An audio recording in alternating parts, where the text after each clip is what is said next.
Now, this whole time I've been talking, this video ain't been. Oh, God. I've been talking for like 3 minutes and I didn't realize that the mute button was on. So let's go ahead and start back over. Thanks, guys, for joining me for the 118th edition of the Streamline Podcast, where we stream every Now, this Saturday at whole 5 time I've p.m. been talking talking, about this video ain't been. media, Oh, meat God. stuff in the media, pop I've been culture, talking geek for like stuff. 3 minutes and I didn't Oh, realize that the Lord. mute button was on. So let's go ahead and start back over. Thanks, Oh, look at guys, that. for Look joining at me that. for the 118th. See, I've been talking for like 3 minutes and did not realize that I ain't been saying nothing. So, yes, every Saturday at 5 p.m., we are streaming here on the Streamline Podcast. We talk about media, pop culture, geek culture, just a lot of times about writing, a lot of times about comics and books, movies, and stuff like that. And every Thursday at 3 p.m., as well as every Sunday at 11 a.m., we do upload, release videos. So be sure to check those bad boys out. Now, in episode 118, once again, we are talking about Marvel Comics. And we're not just talking about Marvel Comics as a publisher. We are actually going to be talking about the comics. I haven't really done deep dives into like comics in the channel, but now since I have gotten a bit of a backlog of comics that I have read and wanted to talk about, we are going to talk about that now. I would like to first start off with who are some of my favorite comic book characters in Marvel under Marvel's umbrella. Of course, Spider-Man. I do like Spider-Man. Of course, my biggest introduction to the character was this animated series that came out in the '90s. And then with the Sam Raimi films, the Amazing Spider-Man films, the other uh, TV shows that came out, the newest films with the MCU. Spider-Man is a very unique and enduring character that Marvel has put out, and it's hard to actually pick someone as unique as he is in terms of just like origin story, rose gallery, just overall the whole aesthetic of Spider-Man is really unique. So of course, I definitely do like Spider-Man. I do like the X-Men as well. Again, I think a lot of these are coming from like TV shows because I wasn't initially into comics. I read some, but I wasn't like a heavy comic book buff. But you have the X-Men, of course, as the animated series and the films and another series, a couple of books that I've read, a couple of comics that I've read, just a bunch of video games. Like I said, a bunch of video games. The X-Men Legends and X-Men Legends 2 video games made me just really, really like those characters. Another interesting character, of course, the Incredible Hulk. We had the Lou Ferrigno one back in the day. Used to watch that television series all the time. They had the animated Hulk series that came out. Then they had the movies, which really the movies weren't good. They were okay. They could have been better. They had some cool action, but they could have definitely been better. The MCU, which started off really cool, and then now they kind of went into the toilet. Even though we do get a glimpse of that awesomeness in the latest Spider-Man film. So there's just a lot of great characters. I like Apocalypse, one of my favorite villains. I like Sinister. I think Magneto's a bit overrated. I understand him, but I don't really care about him like that. I think he's a good, solid villain, but I don't think he's like the most badass villain, if you get what I'm saying, in terms of like just personality and stuff like that. I like Sabretooth. I wasn't really a big Loki fan until recently. Because of again with the MCU films, Thanos kind of the same way. I like Venom, I like Carnage, I like the Green Goblin. So there are a lot of really good characters out there, and Marvel has managed to capitalize on. You could say, of course, the X-Men being very unique: Cyclops, Storm, Wolverine, Gambit, Rogue, Jean Grey, Professor X, Beast, Archangel, Iceman, Jubilee, just Colossus, Havoc. There's just a lot of really great characters, and that's just if you dive more into it, and then like characters like Thor, Iron Man, Captain America, all thrust into the limelight due to the success of the MCU. Scarlet Witch, Quicksilver, the Abomination, Red Hulk, Baron Mordo, or no, Baron Zemo. Baron Zemo. I'm not really the biggest fan of Doctor Strange. I'm really not. I really haven't been actually. The Fantastic Four, Doctor Doom, Galactus. Like there are so many awesome characters that is just really, really just I can't really sit here. I could sit here and name it. Hell, if you look behind me on my poster, you see all of the great characters. And while I'm sitting here naming them off the top of my head, I'm not looking at the computer. I'm not looking at the little poster behind me or anything like that. But there are a lot of great characters. There are a lot of really great characters. I actually started really, really liking the Black Panther as well.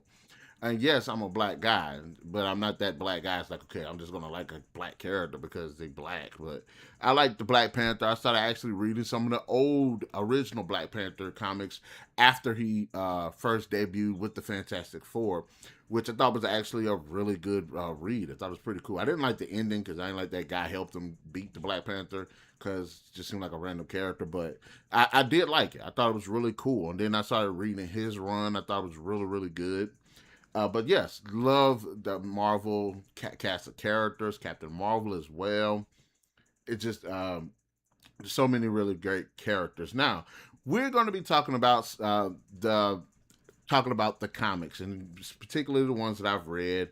I'm not going to be that guy that's like, okay, I did research on some but didn't read and didn't want to talk about that. But there's a lot that I have gotten to, and we can go ahead and talk about some of the best comics that Marvel has produced. And these are just me, in my opinion, because everybody has a different flavor. Now, I read the Civil War book and comic. I thought it was really, really good. I like the battle of the ideologies between being controlled and basically freedom. And even though it's a bit more nuanced than that, but there was more going on to it. Besides that, we had really interesting incarnations of that storyline within Captain America Civil War film. Then we had the Marvel Ultimate Alliance 2 game. But ultimately, the Civil War storyline is oversight versus kind of like this everybody do their own thing without anybody, without really accountability, a central thing to hold accountability on them. I do like that story. The biggest thing most people take away from it is the breakdown of the superhero community. Probably the biggest and most prominent breakdown of the superhero community, in which they did end up fighting each other. I do like that storyline. I can't remember who is the guy that who actually wrote that story. Was it Brian Michael Bendis? Maybe I probably butchered that, but we're going to see right here. Uh, who wrote that story, because I thought it was a really good one. I thought it was really Mark Miller. Mark Miller wrote that story. I do like the tension, the fallout between the heroes and everything. Now, I will say this: I think it is one of the best comic books of all time. The problem I do have with it is I really hated about it was it just wasn't enough people died, because of this big escalation between superheroes, the level of fallout that happens, and more people should have died. And I think, and I get it, I get it. When you talk about comic books and stuff, people like their heroes. They don't want them to get killed off and stuff. But me, I take the more invincible approach. I think it's more meaningful when certain people do get killed off, but it has to be meaningful. It can't be just you just did it because you know it's but just because it has to have some meaning behind it. But I think that was probably the biggest flaw in that story, was the fact that not that many people were killed. And the same thing happened with the Civil War too, in which there is this boy who has a almost precognitive ability to see disasters, and it's more of a mathematical thing of him putting things together mathematically wise to basically estimate something happens. Like, what are the chances that this villain's going to show up? And it's, I'm saying, the accuracy of that, basically predicting bad things happening, and kind of how on one end Captain Marvel is leading a charge of they need to take control of this boy to stop disasters. And then on the other side, you have what are they called? The Eternals, and they're trying to protect this boy so that way he won't have to deal with this. I say boy, but he ain't like a boy. I think he's like a young man or an adult, but not like an older one. But he's young, and like I like that storyline. I like both of them because they do have this they do have this morality thing. If you can't prevent disasters, would you try to? What would you do to prevent disasters? And like, what would you do to stop disasters? You know what I'm saying? I think that is a good story, and I think it does work in tandem with the Civil War storyline as well. People did die in that one. Most notably, I believe James Rhodey died. The War Machine, I think he got killed during the Thanos invasion that happened in that story. And Tony Stark died, even though he had an AI that came back and took over his place, which I think is stupid. I'm sorry. Look, if a character dies, a character dies. Let the emotional momentum of that death resound throughout the story, and quit trying to take shortcuts. The whole AI Tony Stark thing was just dumb. I get it because of what Tony Stark is capable of and stuff, but to me, it's still like a dumb thing. It's like, why in the hell would this man just, you know what I'm saying, just be sitting here making clones of himself or whatever? But it is what it is. Um, but honestly, I did like those stories. Now I know there was a lot of backlash with the Civil War too.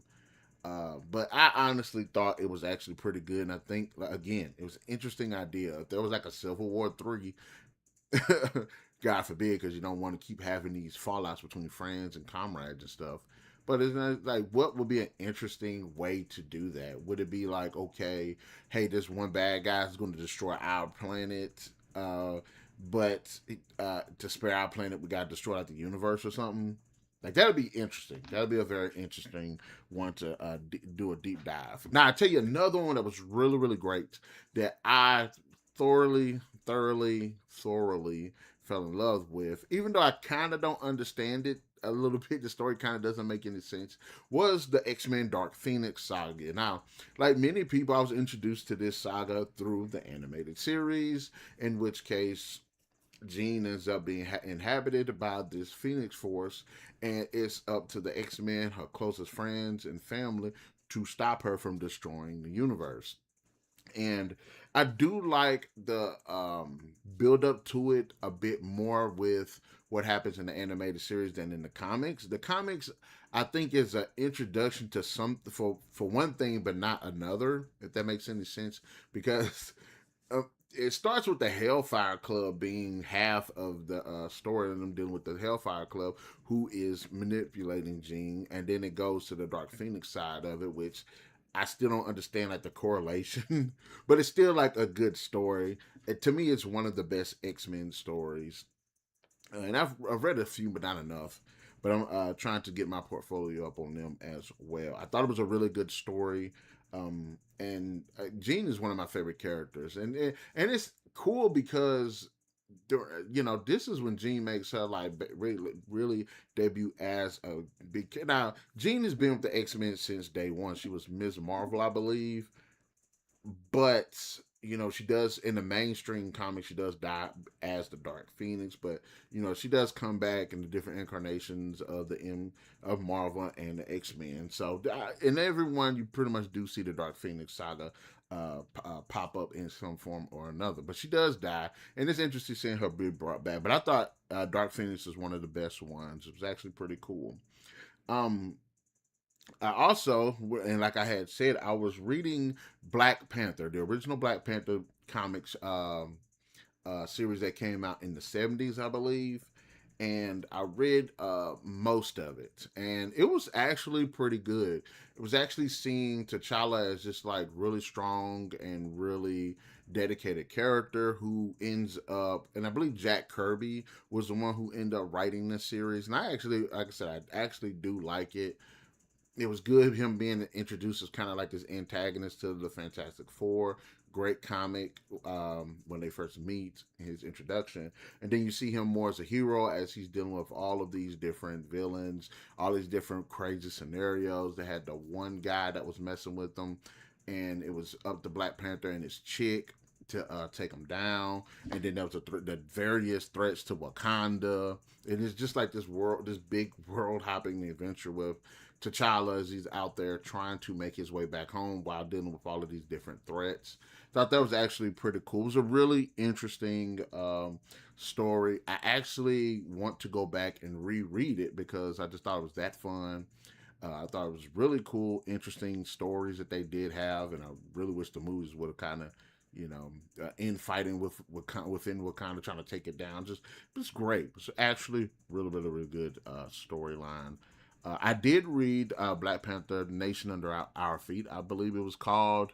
Came out like probably about a decade ago. I want to say maybe it was a little later, maybe it was a little sooner. I'm not too sure, but I want to say it came out like a decade ago. It was actually a really good, thought provoking Black Panther story as well. Because within the context of the story, of course, tradition and kind of like this growing unease within Wakanda, somebody trying to rile up I guess you could say the poor, or you could say the most unfortunate people to try to bring down Wakanda, or bring down at least the Black Panther. It was actually a really good story. It was actually a two-parter, and I never really got it. I never got to read the second part of it, but the first part of it, I cannot remember that lady's name. She was the one that was kind of riling up the people against the Black Panther. It was actually a really good read. Um, in fact, do I have that book? I do have that book. I'm going to go back and reread it once again because remember it was a really good read. This good updated version of Black Panther before it got to this whole woke stuff. So, I did read Spider Man Clone Saga. I thought that was actually pretty interesting and pretty good. I didn't think I don't think it got it could it, I don't think it got as crazy as it could have. But this idea of these two Peter Parkers and the Jackal and just that various situations that happens in the comics. The fights were actually pretty cool too, but I thought it was actually interesting.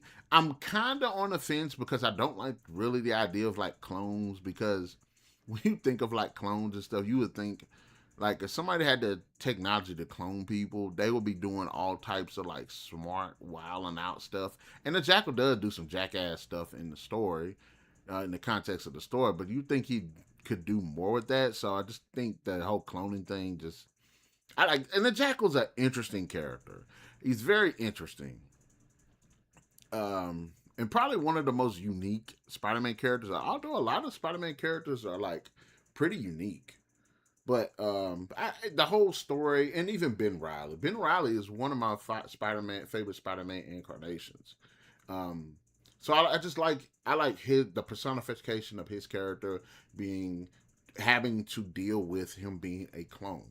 So and then just kind of how Peter Parker has to, and there's this thing where they're kind of going back and forth of which one is the real Peter Parker. Because if you are a clone, you would think that, and if you are a clone, you wouldn't know that you weren't the real person. So I did like that back and forth between the characters. It was really cool. Um, Secret Wars. Now there's two Secret Wars. There's the one that came out, I want to say in the 90s or the early 2000s, and then there's the one that came out in like 2015. I read the 2015 one, and basically there's a convergence of the multiverse. All of the worlds are collapsing together. Doom manages to use the power of what's that one guy's name? I can't remember his freaking name. Everywhere Man or something. It's a weird looking guy who looks like an elf or something. He uses the power of him who has cosmic abilities to basically build an artificial world built from various parts of of these multiverses. And the one person that knows what's going on, no, it wasn't a one person.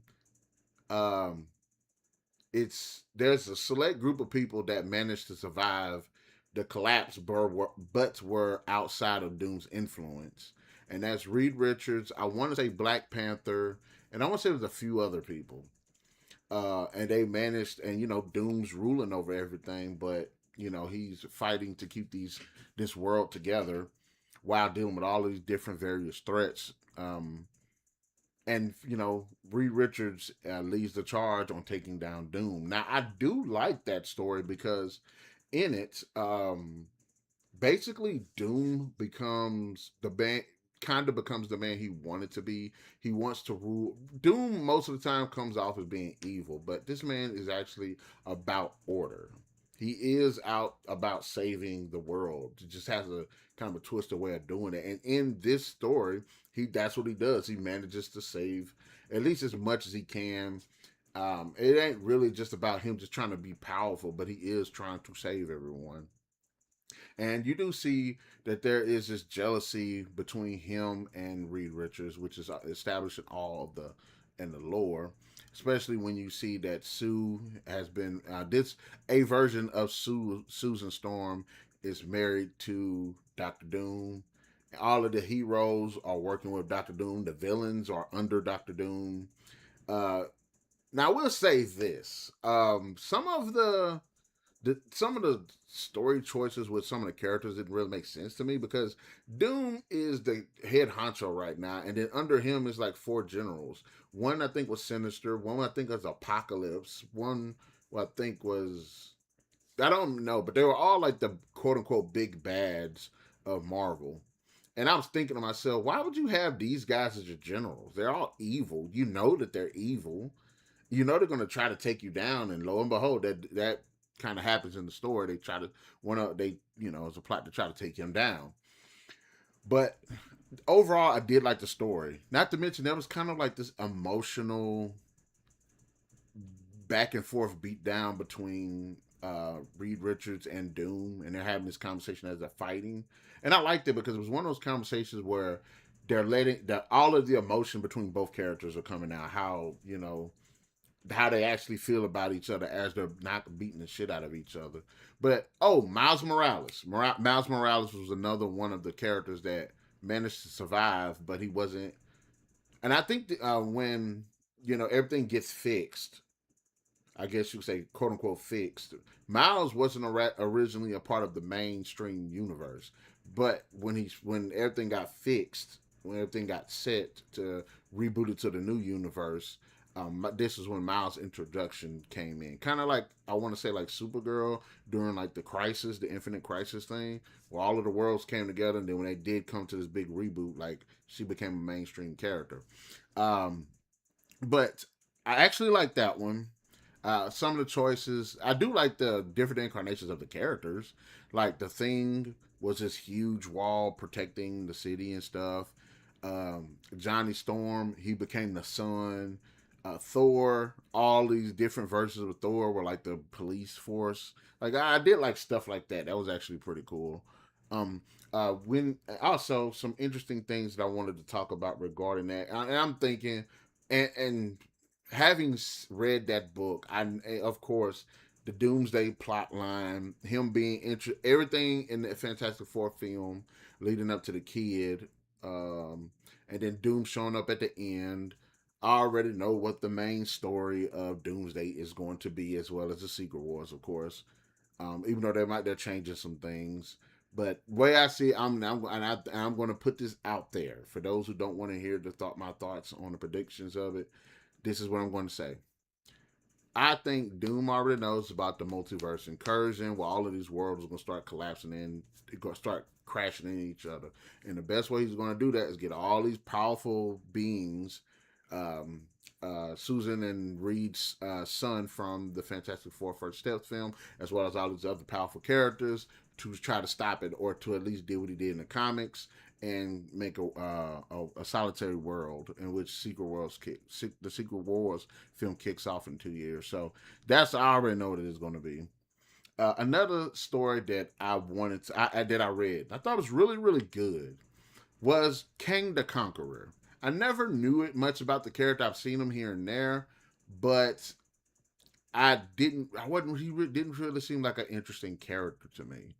But when he got introduced in the MCU, I was like, okay, he's kind of an interesting character. He just wasn't properly done. But then I read this comic, and who wrote this comic? Let me see. I want to remember who wrote this comic, because the thing about it was they made the character both sympathetic but at the same time very menacing and interesting. King the Conqueror. What was it? No one left to conquer. I think it was. Let me see. I think that's what the. Oh yes, only myself left to conquer. That's what it was. It was a issue series, and it was written by Colin Kelly and Jackson Lansing, with art by Carlos Magno. Cover art by Carlos Pacheco. It was originally published in 2022 with 5 issues. There's a 2021 run, but then the actual graphic novel itself was published in 2022.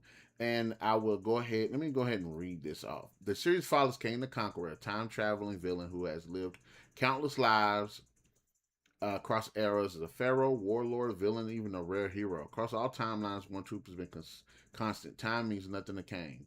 I really enjoyed that. One of the coolest things about the character was he's trapped in this interesting loop of kind of like creation and destruction. You start off with a version of him who meets another version of him who trains him up, and eventually he becomes that version of himself only to meet himself again, and then this cycle recycles. There's a very like philosophical, a lot of philosophical and thought provoking conversations that this character does have within the story about about his powers, his abilities, his motivations, his purpose within the timeline, and it's kind of the things that he's doing. Now, I'm not sure if the bottom motivation is a strong enough motivation for the stuff that he does in the story, because he does become a hero at a certain point, but then something happens and then he becomes this villain. And I wonder, like, it's like, how much would someone do to change the thing? It's one of those moments where it's like, no matter what you do, you could try to change the outcome, and even if you could control time, you can't stop you can't stop that event from happening. It was kind of cool. But what's that? What was it in the film The Time Machine with Guy Pearce? He couldn't save his wife because him not saving her is how he created the time machine. And had he saved her, and every time he tries to save her, she ends up dying anyway, and he's caught in this loop because her dying created the time machine, and when he goes back in time to save her, it creates this. He can't do it because she died because he created the time machine. So it was interesting. It was a pretty cool, interesting loop that they have on there, and his character gets fleshed out a bit. He's still like a dick and everything because of all the stuff that he does, but you get a good sense of who he is as a character. So I really did appreciate that. I haven't read too many villain comics where they dive that deep within them. You can kind of get like a good sense of motivation for the things he does, but also kind of following the things that he does. It's actually pretty cool. Um, and then I'm all about heroes fighting, but then there came the Avengers versus X-Men. I'm all about, like I said, who wrote this one, because I thought this one was a great one too. I've seen a lot of people don't like it, and I think a lot of it has to do with the interpretation, not the interpretation, the portrayal of a certain character, Cyclops, because in the comic, several, like 5 X-Men end up getting endowed with the Phoenix Force. So they start doing that thing where they start ushering in peace and stuff, but through brute force.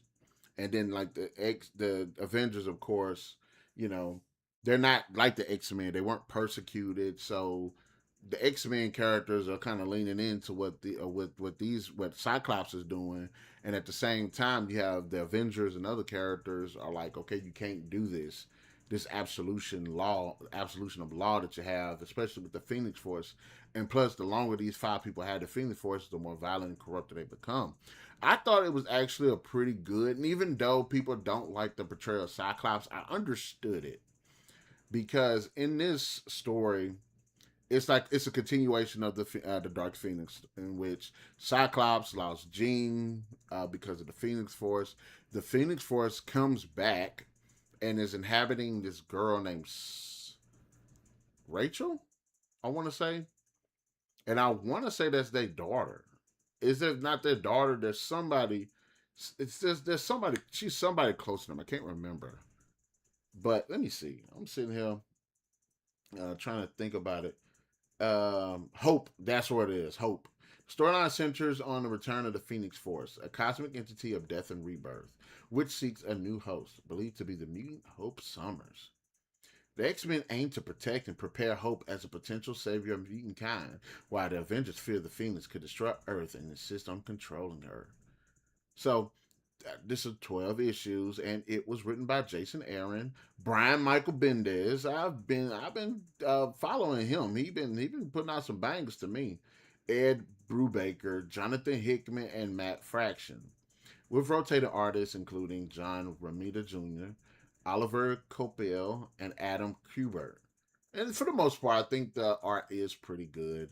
I think some people are better in some of the things than others, but I do like the overall story. There are some things that I do think could have worked out a little bit better. I do will say this: I do think that there was a kind of a good mix. It kind of works in the favor of like the Civil War, the Civil War Two, where there's one side, there's another side, and there's all these people kind of sprinkled on in the middle. Some people are more extreme, some people are more reserved, some people are in the middle, and everybody's just trying to figure things out. And I do like the fact that that same thing happens here. And if I remember correctly, I think Captain America and Wolverine get into a fight in this story, and I think it was pretty badass. But I think they did get into a fight. It was actually a pretty cool fight, and there's a lot of fights in this. I didn't say it about the other stories and stuff like that, but there's a lot of battles, big battles too. But I do understand Cyclops' character in the film in this story. I mean, one, I think yeah, Jean has died in this story. Professor X, I believe, is dead as well, and Cyclops is like, and I think this was after House of M, so most of the mutants have lost their powers too. I think I don't know. I don't remember if it got reversed or not, but yeah, mutants were on the and I think he was actually thinking about trying to trigger more mutant powers too. People to be more mutant, trigger mutants like a big burst, so that way more mutants would be born. So there was a lot going on. So I understood his character. He lost his mentor, the woman he loved. Mutant kind was only about to go extinct. So he was trying to do. I understood why he was doing the things he was doing, but I also understood why the Avengers were doing their thing. Was against them too. So I thought that was actually a really good story. Came out in 2012. Major crossover event where the Avengers and the X-Men clash over the return of the Phoenix Force, leading to a universal altering conflict. So I think it came to a decent end too. It's kind of hard to come up with ideas like that. I read also the Infinity Wars. Now the Infinity Wars happens after Infinity War, where uh, what's that freaking guy's name? Thanos gets the stones, the Infinity Stones. Now, to be fair, I haven't read that. I just know what I just know he got the Infinity Stones. Started wilding out, and then you had Adam Warlock was one of the reasons that they managed to defeat him. But I haven't read it. I feel bad because I like the movie and I wanted to read the comic just to see how good it compared. But uh, this one picks up after that, in which another bad guy, another villain pops up using Infinity Stones, and some of the stuff, and it was actually pretty interesting. It's an interesting follow up. Ooh, hold on 1 minute, guys. I gotta use the restroom. Give me 1 second.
God, dog. Sorry about that. I had to use the restroom. I was trying to hold it, but Lord knows how long these streams are going to be. But the Infinity Wars I thought was actually pretty cool. There was actually an interesting storyline within it where the villain ends up using the Mind Stone, I believe. Not the Mind Stone. I can't remember. Maybe just using the power of the gauntlet itself, but and what happened was they halved the population of the universe by combining characters together. So, what was it? It was Logan and who else? Can't remember who it was. Nah, I think about it. But like that, I thought that was pretty interesting. Thought that was pretty interesting. There's a story, kind of low key, called Poison, Scorpion Poison Tomorrow, and it's about this girl, kind of a street girl. She ends up being brought into Shield, I believe, and she was actually sent in to AIM to find, to defeat, you know, basically she ended up finding out the leader of AIM was her mother. And I actually like that comic. I thought it was a little bit too fast paced, but I thought it was pretty fun to read. Oh my gosh. The She-Hulk, the complete collection that came out, I believe, in 2017. I did a review on this comic. I thought it was freaking awesome. Thought it was fun. I thought it was funny. I thought it had some fun moments. It was about She-Hulk. She's broken away from. She got fired from the law firm that she worked at, so she made her own, and just kind of about her struggling to get clients while being a superhero. Now, the one thing I kind of had with it was the fact that she's a superhero and she didn't have clients. Thought that was a little weird. Like, you didn't say this word a bunch of times. There should be a line of people to your office every freaking day. But the struggle of it, I thought, was actually pretty interesting too, because it showed it didn't matter how strong she was, it didn't matter her accomplishments. As far as her building herself up as a lawyer, she had to kind of start from the bottom up. It wasn't something I understood her frustrations. The characters I thought was actually pretty cool too, as well. The supporting cast, that fat lady, that weird monkey. What was the girl that was her friend, Kitty Cat? Um, I can't remember the Wildcat. No, it wasn't Wildcat. I can't remember her damn name. But she didn't really use her powers. Like she didn't take on a persona, but she started taking it on a bit more in the book. I thought that was actually really good. The underlying story about the blue envelope or the blue notebook or whatever it was, I thought that was actually pretty interesting. I don't think it could have been. I don't think it was as big as it could have been, but I thought it was actually kind of like this background story that this main story that was kind of going on in the background. I really like that book. That's one of my favorite. I like personal stories like that. But like I said, it highlighted, and She Hulk's one of my favorite characters. She is. I know when I'm naming the characters, I couldn't think of it. It was weird. I hate when somebody asks you something that you know, then all of a sudden you can't remember, you can't think off the top of your head of what it was. Especially maybe like, hey, what's your favorite video game? And you're like, yeah, I can't think of it. So there's that. But She Hulk is definitely one of my favorites. She oh, speaking of Hulks, definitely got to put it on here. I haven't read Planet Hulk yet. I did like the animated film. I thought it was good. There was a lot of ass whoopings in that movie. But I did read World War Hulk. One of my favorite Hulk stories of the Hulk. He came back. All it was ass whooping. That's what I want to see when the Hulk gets mad. I want to see him whooping ass, and that's what we got. We got to see him take down Black Bolt. I love that. What he said, I don't want to hear you whisper. I want to hear you scream. And then you just see him carrying him. He took out the Fantastic Four. He took down the X-Men, which I was going to bring that up too. The Hulk, the World War Hulk X-Men issue, which he goes to go confront Professor X. And then the X-Men try to stop him. So it was a whole lot of ass whoopings in that as well. But in both of them, I do like this. I do like the story of it. I think it's actually a good, fierce story, and also with like stories like this too, where it's kind of like this hero this hero against hero thing. And if you think about it, Hulk is one of the most tragic characters because even though he is one of the biggest threats, he's also one of the strongest heroes. And kind of what they're like, okay, for those who don't know, in Marvel, there's like this cabal of uh this cabal, and I think they're called the Illuminati. Yeah, I think that's what it is. And it's the smartest heroes, I guess, on the planet. It's Black Panther, I believe. It's Beast. It's Professor X, Reed Richards, Doctor Strange, Black Bolt. Well, I'm not sure if Black Panther is in it, but I would assume he was one of the ones. And I feel like there was somebody else, and they all got together and said, you know, we got to get rid of the Hulk. So they decided to send him to a planet where he can be by himself and not hurt anyone. But something happened, and he ended up crashing on the Gladiator planet, which led to that's what happens in the Planet Hulk. But then a disaster happens after the events of Planet Hulk, which brings Hulk back to Earth because he thinks they tried to kill him. Even though what they did was kind of messed up anyway, just bringing them out there. But so there was that. I did like that. That's one of the best Hulk issues.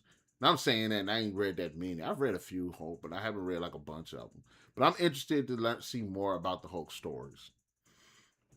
And I think the Hulk stories should work better as like deep dives into personal trauma rather than just action. But this is a Hulk, man. I'm sitting here reading this for some whoop ass. In fact, who wrote that? Who wrote that? It's World War Hulk, and who wrote it? Came out in 2007 to 2008, and Iron Man. That's who it was. It was Iron Man 2. Iron Man, Reed Richards, Doctor Strange, and Black Bolt. Oh yeah, Professor X said he didn't want to be a part of that decision. Kudos to him. But who wrote this?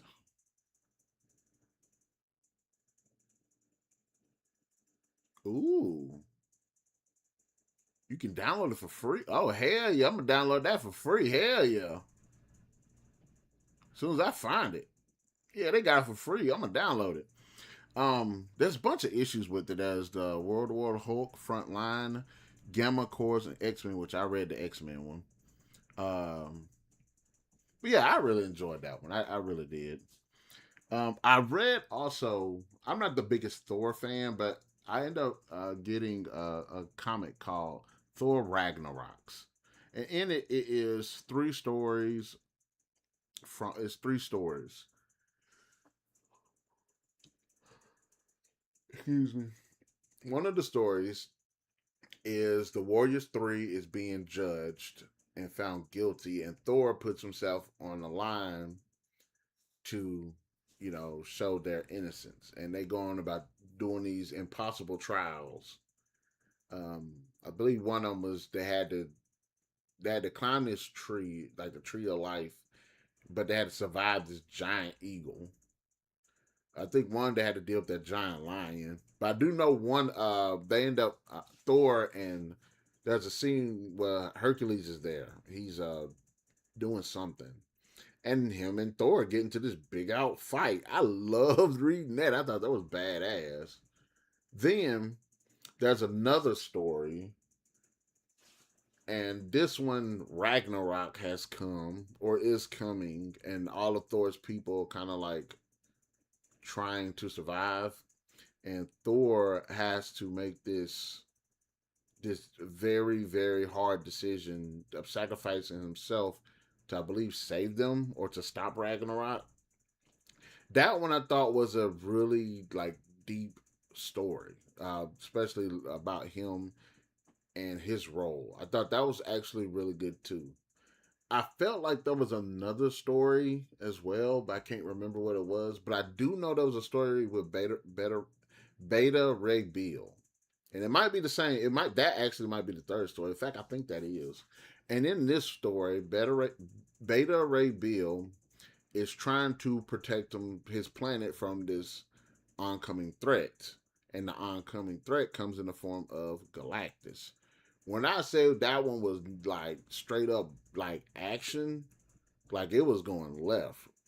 I really enjoyed that one. Just for the scale, the action. Beta Ray Bill is one of those obscure characters I didn't care for. I thought the idea of him was kind of stupid, to be honest. But reading that gave me kind of like a new like a eye, like something interesting in the character a bit. I thought it was actually pretty interesting in that character. Um, and kind of like that was just a big struggle. That was one of those. Yeah, Galactus about that life. And another story, and it's kind of like a personal one as well, is the Captain Marvel. What is it? Further, faster, higher, more. That's volume one of that. And it's one of those things I didn't really know much about Captain Marvel, but I like that. I like that version of a character because she ends up going to space and having her adventure, trying to overthrow these bad guys that are oppressing his people. I'm not a fan of the whole comic just dropping pop culture references like that. I think this is kind of dumb, but I like the portrayal of her character because most of the time I've seen her character, and that maybe just not the most accurate, is when they try to portray her as kind of like this rigid hard ass. Now in Marvel Civil War 2, she was kind of that militarized rigid hard ass. And that's kind of one of the problems I know people had with her is that there was really no nuance to her decision making within that story. But in this one, she's portrayed as a bit more friendlier, more approachable. She's joking a bit more. Yes, she can be serious, but she has more personality. And that's one reason I did like about this because I liked her personality. I thought she was fun. I thought she was likable. And I didn't think she was just too. She was like too serious when she didn't need to be. When she was and wasn't serious enough when she needed to be. So I really enjoyed that story with of her. Now this story I actually did like. I know a lot of people didn't. Secret Empire. Now, Secret Empire has some highs and some lows for me. And let's see who wrote this one. Secret Empire. And if there's another one of those free downloads, I might get that one. 2017 comic that was written by Nick Spencer and illustrated by a lot of people. But so we'll just stick with Nick Spencer. Okay.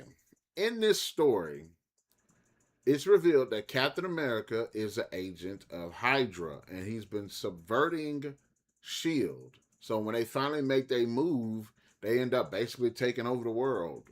They end up isolating some heroes. They basically take out most of the heroes in various ways. Not kill them, but Hydra basically takes over. And I like this story. I really did. I know people are like, well, Captain America, I don't want to see Captain America evil. And that's not how it's supposed to go. And I'm like, shut the hell up. I'm thinking to myself, if you, and I'm just saying, and maybe it's just me, that would be the biggest con and the most well thought out plan if you can make Captain America work for Hydra and be saving the world, saving these heroes, doing all of this stuff this whole entire time, and be evil, and turn around and be evil, and then they just in one fell swoop take over everything. Then I'll be like, that's a well established plan.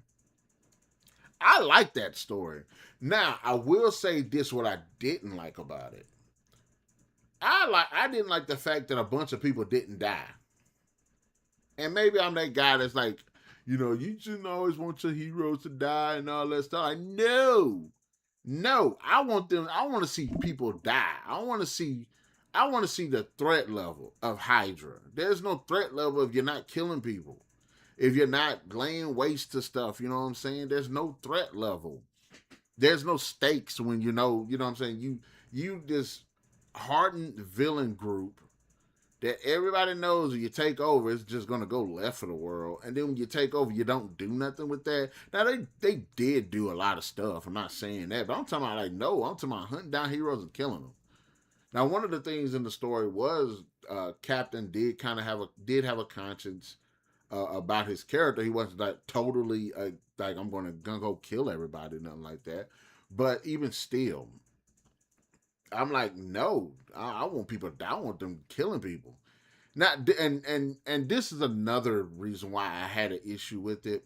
There are two scenarios that happen in this story, and I'm like, there's no way in hell that they don't have a bunch of people dead off of these two scenarios.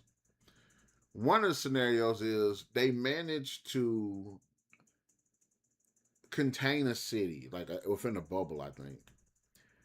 And in this bubble, I believe the city was brought into a different dimension, or or the dimension was brought there, but that city was still there, and there was dark, and that dimension was full of darkness, but the darkness was filled with these monsters. So the only way they could survive was, you know how you have cloak and dagger. Dagger has light power. So what she was doing was she was keeping this bright glow in this certain part of the city to keep the monsters at bay, even though it was draining her and stuff. And I'm thinking to myself, no, there's a there should have been a lot of people died. I don't care how much she stayed glowing. A bunch of people should have died in that bubble. And then they did it again. They created this force field. Okay, there was this force field that was designed to keep out alien threats from attacking Earth. What happened was they tricked a bunch of the most powerful heroes to go into space to fight an alien threat, and they locked them out. But then they started signaling the alien threat to attack, knowing that the alien threat could not penetrate the shield. So the heroes were just abandoned out there, but they had to keep fighting because these waves of creatures just kept coming. I can't remember what the aliens were called, um, but and I was like, how many heroes would have died out there? Not only because it was in space, but just from the overwhelming odds that they were odds of creatures that they were fighting. I was like, if it was 100 heroes that went out there, maybe 10 or 12 of them should have made it back. And I was like, see that like stuff like that happens. I'm like, come on, that's just a bunch of BS. But the story of Secret Empire, goes deeper than that. It's still a good story. I thought it was really good. The fact that Captain, and then there's a bit of a twist with Cap being evil, which that twist I like. It's kind of stupid, but I'm like, why you just can't just make the man evil and then just make him evil for the sake of evil? Fine. But I thought that was kind of stupid, the little twist that they did have in it. But I'm like, overall, I did really enjoy it. I thought it was really, really good. There's also, man, I just keep coming with more and more. You know what? Are there any bad ones? Let's talk about that. Are there any bad ones? I read Venomverse, and it's supposed to be like the Spider Verse, but it's Venom. I hated this comic. I absolutely hated it. I thought it was stupid. I thought the writing was dumb. In the story, who wrote this? So I can go ahead and give a bit of context. Who I can blame? Who can I blame for writing this garbage? Uh, they ain't come out no 2025. Oh no, that's Venomverse. Venomverse. Let's see. Venomverse. It was written by Cullen Boone, Cullen Bunn, whatever. And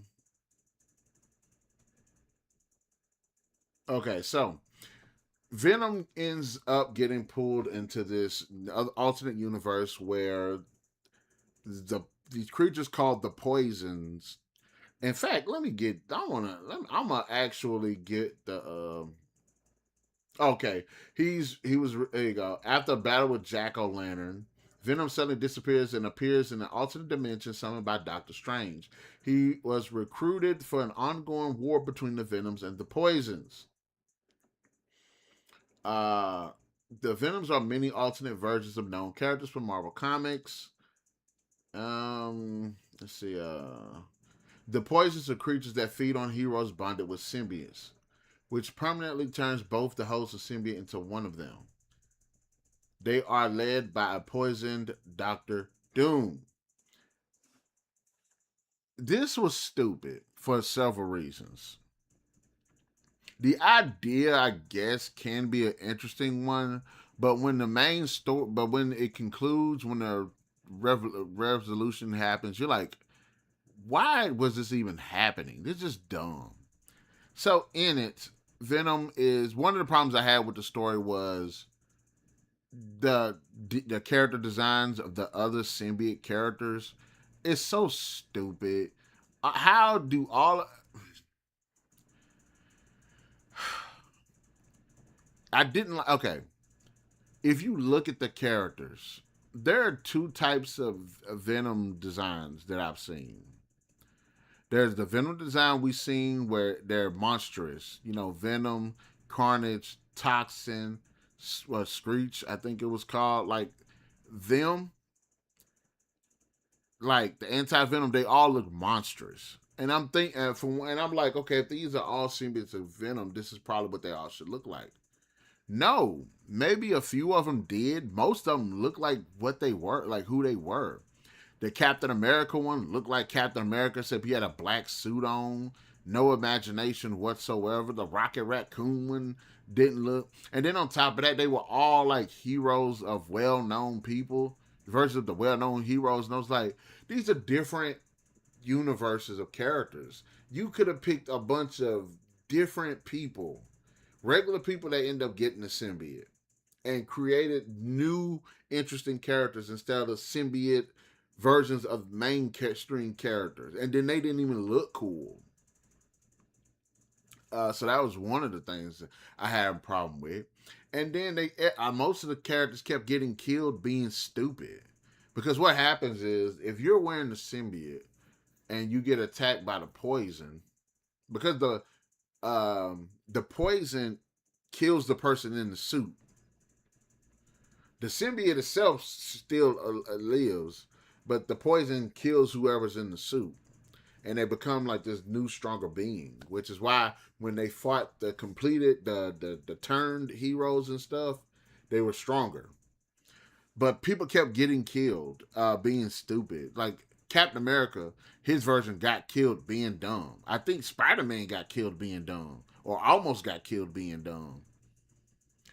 Because it's one of the things where, okay, you see somebody you know died.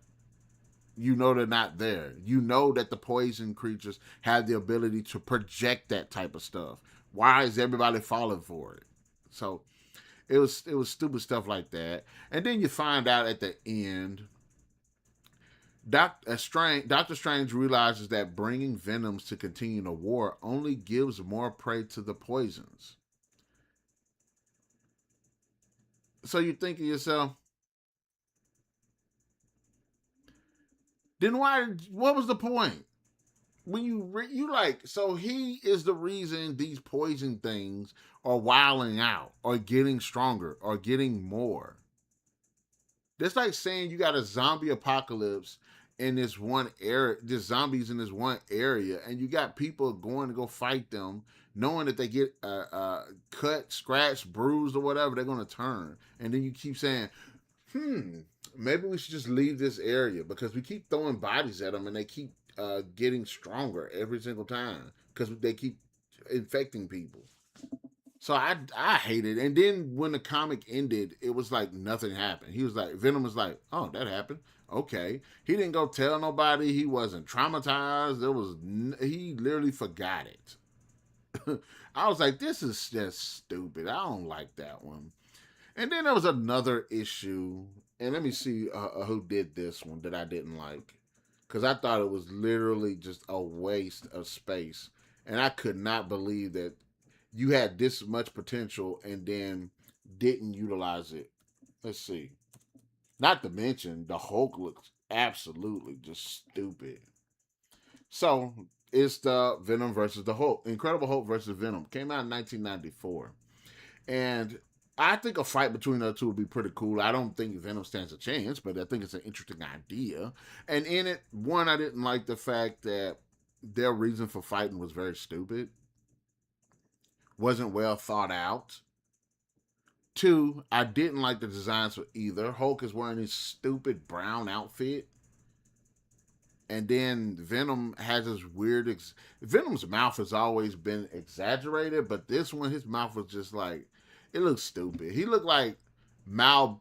He looked like the Violator from his way his mouth looked. It looked like the Violator from Spawn.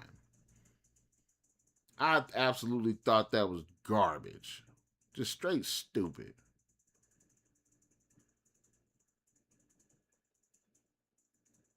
And there are some crossovers that I didn't like, and there's some crossovers I did. I don't know if I should talk about those because right now, they're crossovers, but they're crossovers with different like publishing companies. So maybe I'll just do a video, an individual video of that by itself.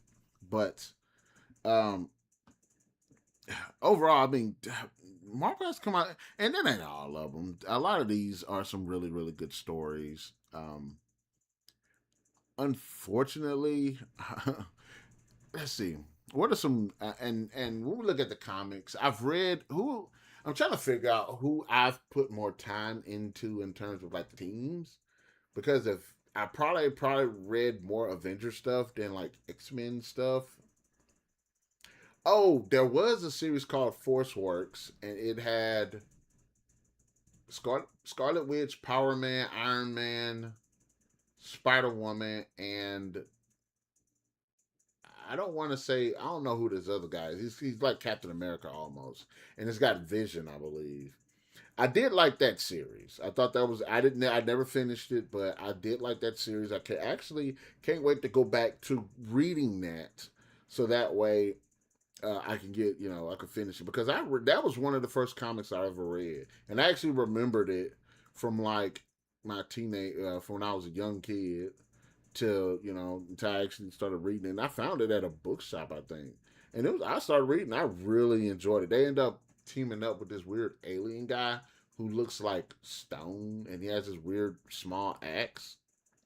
It's a good story. It's a good story. Now Marvel's also started taking over, done other franchises. They've dipped their toe into the Dark Tower series. We did get the prequel graphic novel to the Gunslinger, which I read that was actually really really good as well. Of course, they got a couple of Halo under their wing.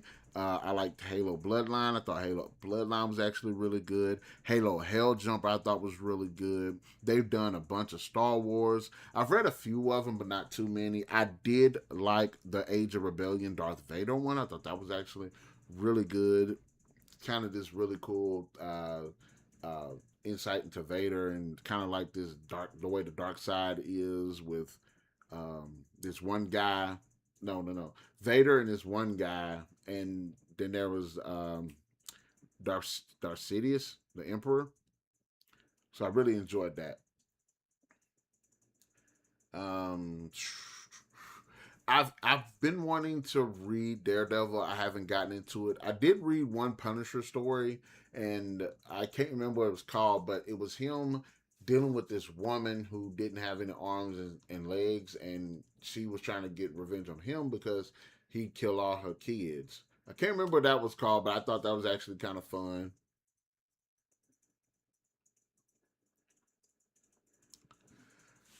If you are more, if I were to recommend something, like I would do like okay. There's two types of stories with it. There's the more personal ones. There's kind of like the event ones. The personal ones, I would say. I guess it depends just how what your taste are and stuff. Because, like I said, I liked She Hulk. I thought that I liked the She Hulk one. I did like. There was a couple of Captain America ones that I read. But I need to go back and reread them because I don't remember much about them. But like I said, I did like reading more up on She-Hulk. I started reading another one of her series, but I can't remember what it was called. Then there's the Black Panther, of course. I need to read more of the Fantastic Four. I need to read more of the X-Men as well. I started reading Age of Apocalypse, but I didn't get far enough into it. Got a couple of issues into it, it started, piquing my interest more and more because of the position of. I was surprised about, like, oh, Marvel Zombies. I read the Marvel Zombies. That was another one. It kind of started off strong, then it started getting weirder. I'll say this: Deceased from DC Comics is better. The characters, the story, the scenarios are much better, and it feels like the Marvel Zombies it just it was it felt like it started off grounded, and then it just started getting weird. Like there was a issue because there's Marvel Zombies 1, 2, 3. There's a couple more on the side as well. Uh, they killed and ate Galactus, and I was like, okay, that's BS. Really, that's what you're gonna go with? Galactus, who could have just blasted all of y'all to pieces. Y'all killed and ate him. Okay, that makes perfect sense. The stories kept getting weird. But they were fun. I liked them. I like the fact that they people got ate because hell you see Magneto get that shit ate out of him first episode when it first starts off. Uh, so the Marvel Zombies is actually pretty good. I definitely check those out. But I guess I don't want to drain this more than I have to, and plus there's an annoying train coming, so y'all have to forgive me for that. Yeah, that train sucks. But anyways, yeah, I have been running my mouth long enough. I've been talking about this. I can't wait to break this down. So, I do a video based on the Civil War storylines, probably do a video based on the Spider-Man storylines, Black Panther, Captain America. But this is just my general ideas based on the comics that I have read on Marvel. There are a bunch more. A lot of them I do have. I can say a lot of them I do have. A lot of them I don't have. But it'd be pretty cool to break this down so I can get more in depth with some of these stories involving certain characters, arcs, and storylines. But having said that, guys, in the comment section below, let me know what Marvel comics you've read. What are some of the best? What are some of the worst? What are some of your favorite characters? What are some of your least favorite characters? Did you agree with any of the books that I did, or comics that I did talk about? What are some more recommendations? Look, we can just go wild in the comment section below. And thank you if you managed to make it this far. And it doesn't count if you started the video and just skip to the end just to hear me say that. But be sure to hit that like, share, subscribe, and that notification button to get the best of what we got going on this channel. And we'll definitely catch you guys later.